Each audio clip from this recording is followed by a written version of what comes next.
বেশ কয়দিন একটু অতিরিক্ত কাজের চাপ ছিল, যেমন ছাদ বাগানের সমস্ত গাছপালাদের আমার ছোট্ট ব্যালকনি ও বাড়ির যত বক্স জানলা আছে সেই সমস্ত জায়গায় স্থানান্তরিত করা। বেশ কটা গাছ দিয়ে সাজিয়ে একটা পুজোর জায়গা বানিয়ে নিলাম। প্যান্ডেল করার ছেলেদের বলে মাধবীলতাটাও এক কোণে রাখা হয়েছে। এই সমস্ত বাড়ির কাজ সবই একাই করছি বেশ কয়দিন ধরে, তাই ঠিক করে ভিডিও ফটো দেওয়া হয়ে উঠছে না। কারণ আমার বাড়ির সদস্য অনেক থাকলেও বাড়ির 100% ভাগ কাজের 1 ভাগ তারা হয়তো করে আমাকে সাহায্য করে, আর বাদ বাকি কাজ আমাকেই করতে হয়। তারপর যদি বাড়িতে কোনো অনুষ্ঠান পড়ে তাহলে তো কোনো কথাই নেই, সারাদিন শেষ হয়ে যায়, মোবাইলটা ধরার আর সময় পাই না। তার মধ্যে ঠান্ডা লেগে গলাটাও খারাপ হয়ে গেছে। তো যাকগে বন্ধুরা, দেখো আমার বাড়ির জোড়া মা কালীর পুজো ছিল।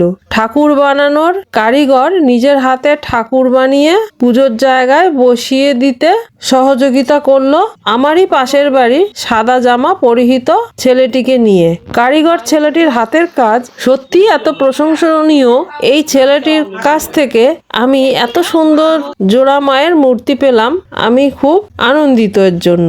ভোগের রান্না বান্না করতে আমাকে সহযোগিতা করেছিল আমারই এক বান্ধবী ও আমার 2 মেয়ে, আর পুজোর জায়গায় ফল কেটে গোছানোর কাজটা করে সহযোগিতা করেছিল আমারই বাড়িতে যিনি ভাড়া থাকেন সেই বোনটি।